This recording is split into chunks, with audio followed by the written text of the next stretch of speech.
और हिंदू समाज को कमजोर करने के लिए जातिवाद का जहर बोया जाता है। कोई भी चीज हो, किसी भी चीज को अगर आप बांटेंगे तो वो कमजोर होगी। कुंभ से प्रेरणा लेकर के और इतने बड़े सफल आयोजन से प्रेरणा लेकर के हमको उसको अपने जीवन में ढालने की आवश्यकता है, जो चलती रहनी चाहिए, चलती रहती है। असली कारण ये रहा कि आप सबसे भेंट हो जाए, बड़े हम कहें कि एक मीटिंग के रूप दे दी जाए, आपके आशीर्वाद पाए जाए तो हम सब तो वोल्टेज कहीं और बढ़ जाता। तो सच्चाई तो ये है कि हम सभी आए ही आपके स्नेह, आपके आशीर्वाद लेकर बड़े और आप वोल्टेज बढ़ाओ। गोपाल भैया का फगुने नजर आवता है। चैत आ गया महाराज, होली फागुन में जला तो चैत में खेल ही जाते, ये है ना? सही कहा था।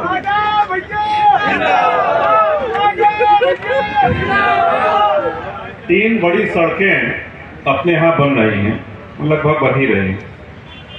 एक तो गंगा एक्सप्रेसवे हो गया, एक लखनऊ प्रयागराज मार्ग का और चौड़ीकरण हो रहा है, और तीसरा श्री राम वन गमन मार्ग। ये 3 बड़ी सड़कें बिहार से होकर के गुजर रही हैं, और इन 3 सड़कों के कारण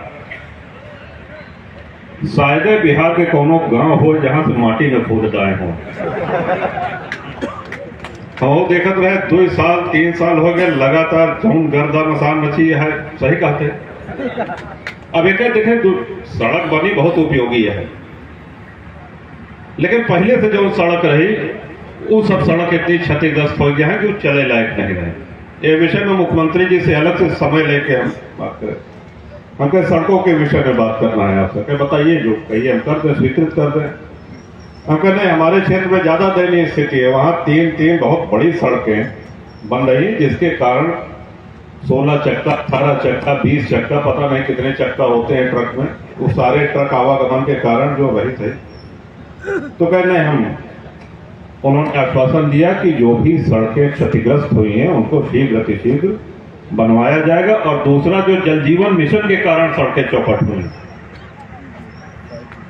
जो पाइप डालने के कारण गांव की सड़कें क्षतिग्रस्त हुई हैं, उनका बहुत जल्दी निर्माण कराने की आवश्यकता है। उसमें भी हम लोग लगे हुए हैं, प्रयासरत हैं। और ये उसी की एक कड़ी है, उसी का एक अंग है। सब लोगों ने कहा कि साहब, विधायक जी ने, आदरणीय डॉक्टर साहब ने, कि जनप्रतिनिधि को पहले ढूंढना पड़ता था। ये बात सही है। जनप्रतिनिधि का ये दायित्व होता है, जनता का प्रतिनिधित्व आप तभी कर सकते हैं जब जनता के बीच में रहे, जनता के संपर्क में रहे।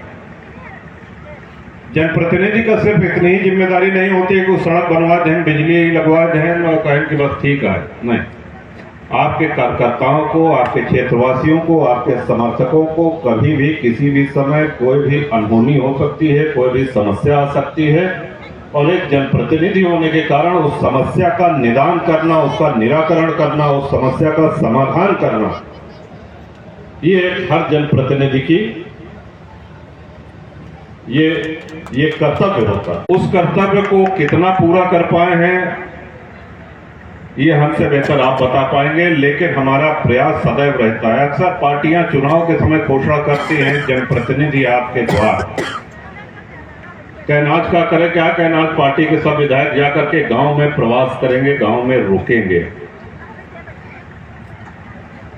लेकिन आप जब जहां कहते हैं जनप्रतिनिधि आपके दरवाजे पे, आपने अगर कहा कि साहब हमारा ये खेत का झगड़ा है, या नाली की समस्या है, या खड़ंजा की समस्या है, तो प्रमुख के रूप में चाहे रामकृपाल सरोज हो, रामचंद्र सरोज हो, चाहे पप्पू यादव हो, चाहे प्रफुल्ल कुमार सिंह हो, चाहे विनोद हो, या गोपाल जी हो, चाहे डॉक्टर ओझा हो, कोई न कोई जनप्रतिनिधि आपके दरवाजे पर आपकी समस्या का समाधान करने, उसका निराकरण करने के लिए अवश्य पहुंचेगा।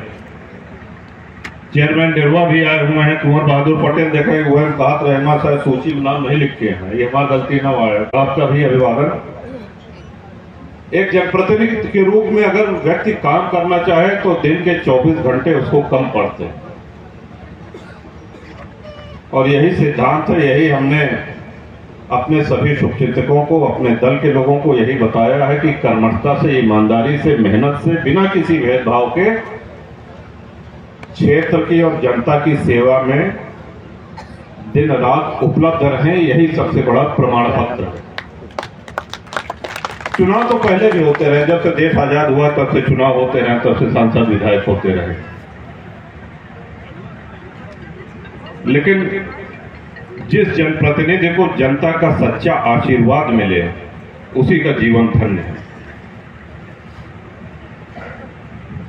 अभी कुछ ही दिन पूर्व धरती का सबसे बड़ा महापर्व महाकुंभ संपन्न हुआ।